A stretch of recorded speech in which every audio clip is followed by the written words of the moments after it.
Halo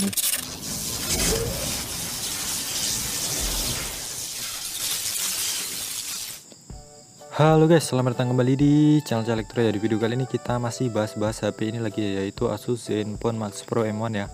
Nah, di video sebelumnya kan saya sudah bahas ya, kernel Darkona yang touch atau sentuhannya itu sangat responsif ya, itu ada 6 ya.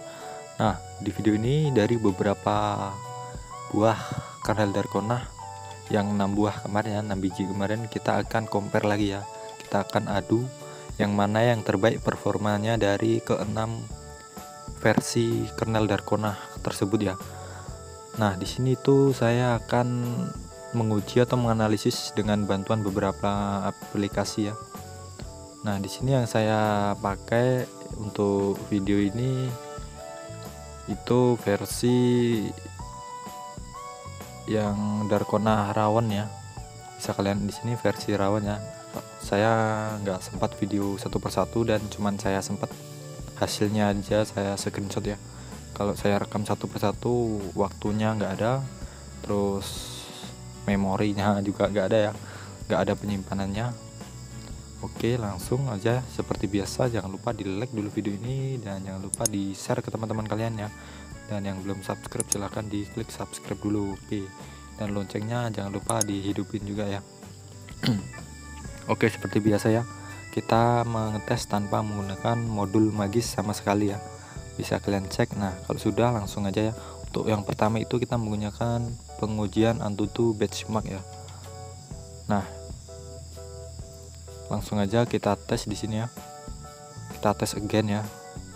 Oke, dan untuk hasilnya semua sudah saya tes ke 6 kernel versi Darkona ya, sudah saya tes semua. Untuk hasilnya nanti saya sudah rangkum menjadi satu ya, cuman nggak saya videokan aja ya.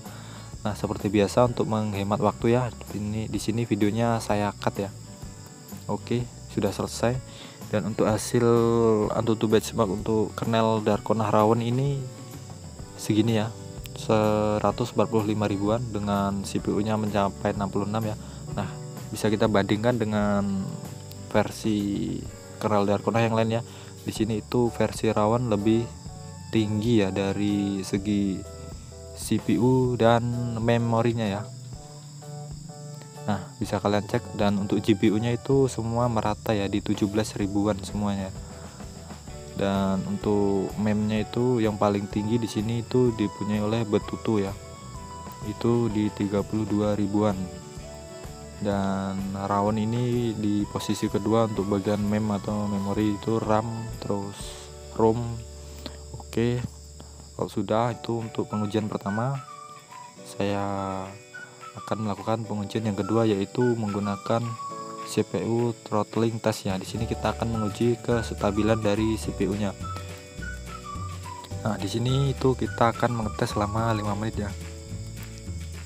Kalau sebelumnya saya mengetes hanya 3 menit, di sini saya akan tes selama 5 menit. Oke ya, di sini untuk menghemat waktu seperti biasa untuk videonya untuk kali ini saya percepat saja ya.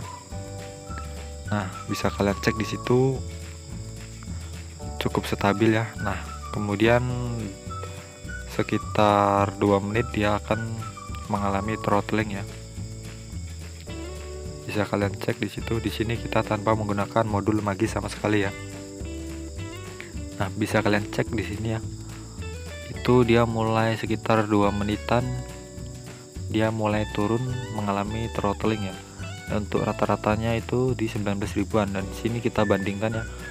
Dan yang di sini yang lumayan stabil itu sebenarnya Betutu ya. Di situ sangat stabil ya, tanpa mengalami naik turun ya. Nah, di sini tetapi di performa average atau rata-ratanya si Rawon masih menang ya, dengan rata-rata di 119 ribuan. Oke, nah langsung aja ke pengujian selanjutnya, yaitu bagian charger ya atau pengecasan. Oke, di sini kita akan melakukannya dengan cara sambil split screen ya, sambil menonton video di YouTube. Karena kemarin saya mendapat info kalau untuk dimainin itu akan turun ya. Dan jadi saya ngetesnya di sini akan saya split screen seperti ini ya untuk pengetesannya ya, tidak seperti kemarin lagi. Oke, langsung aja kita cek ya. Nah, di sini saya menggunakan charger bawaannya, yaitu dengan output 10 watt 5 volt 2 ampere ya. Oke, di sini saya akan tes selama 5 menit apakah ada penurunan, dan ya dia lama-lama menurun ya, karena suhu baterainya meningkat dia akan turun. Oke, di sini tapi turunnya cukup sedikit, tidak terlalu jauh ya.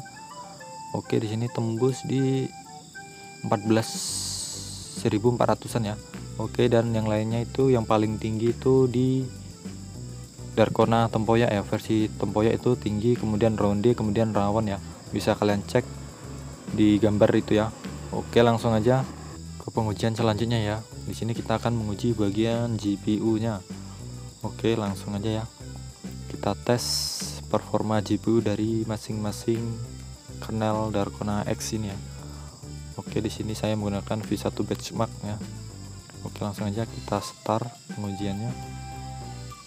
Kita pilih yang original ya.